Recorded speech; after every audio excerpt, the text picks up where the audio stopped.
Previously on Rip and the Silverback. I sense this is only a small part of a larger plan. Some sort of shift. It's pretty gay, let's be honest.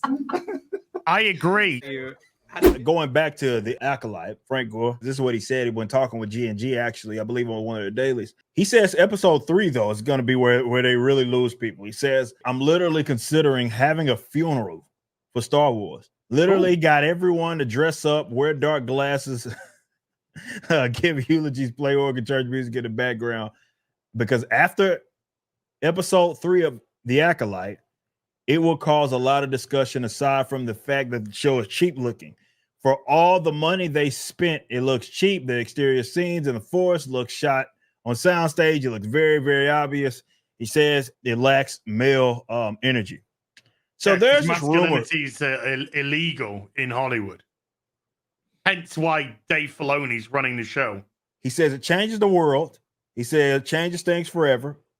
And he don't think anyone's going to like it. And we'll get a lot of lesbians in space. Yeah.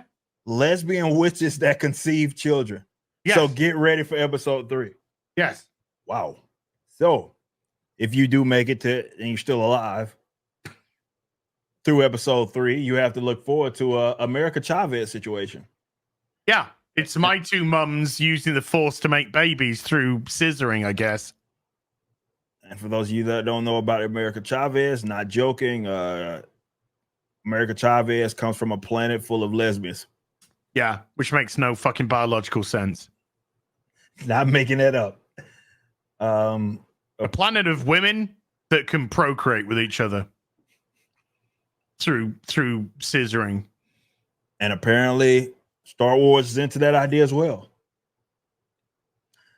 So using the Force, yeah, the Force is the Force is procreation, being transformed into a female entity. The Force is female. They try to warn us. Well, Kathleen Kennedy apparently cried when Leslie Headland pitched this show to her. Cried. I mean, I cried as well, but I don't think though for the same reasons.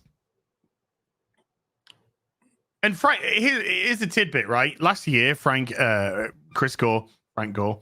had his Star Wars on Trial series.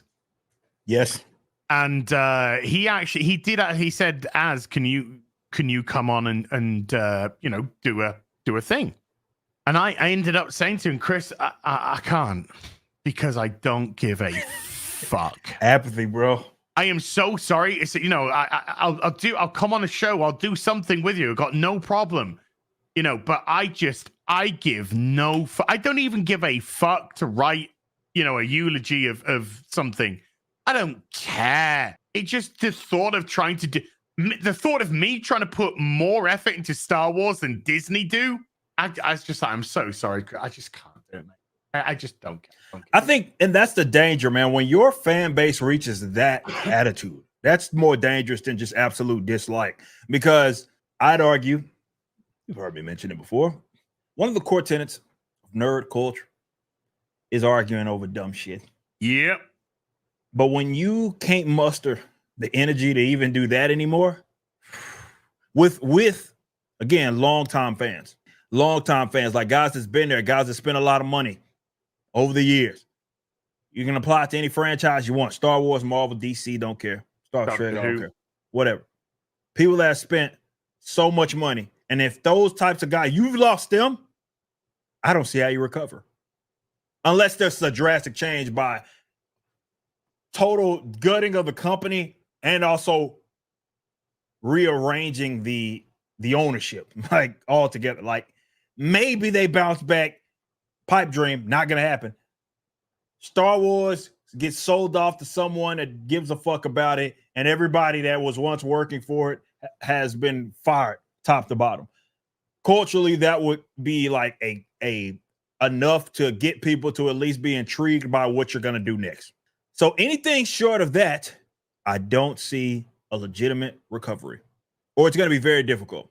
I'll say that to recover or get. I won't say organically because it's still organic, but it's just people have reached the apathy stage.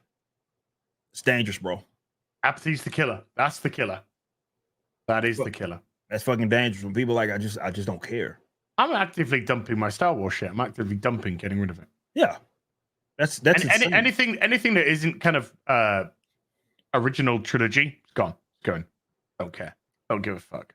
Clone Wars, fucking. And if this gone. business folk had any fucking care in the world, that hearing a long time fan say something like that would absolutely like make them feel some kind of way. Yeah. I don't know if you're straight white male. My opinion doesn't count. That's true. Very true. So yeah, it's who would have thought Eric July not actively. Granted, yeah, I got a lot of things going on right now that takes up my time, but when it didn't, and I called it quits, that was a sort of monumental there because I reached a stage where I just was not interested in it anymore.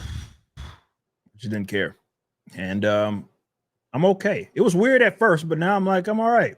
I'm okay. And I think there's so many people like that. Yeah, it was painful. So initially you got great memories of different things. Now, no, I don't feel anything. Nothing. Me either. I'm good. GL, HF. Good luck. So yeah, it'll be interesting. Force. It'll be interesting to see what's going to happen with, well, first of all, this whole episode, I'm really intrigued by the reaction that's going to get because apparently Chris Gore is like, this is going to change things. It's going to officially kill it off. That's interesting. So I guess we're going to see what happens. I don't know. I think it's already done, but I mean, it's there's spitting on the corpse. True. I guess they're spitting on the corpse, but it's been done for a while. This is just going to solidify that. Thanks for watching. Be sure to head over to Rippaverse.com to check out our comic book company. We have books, plenty of merchandise, and even some glorious animations from Rippaverse Studios.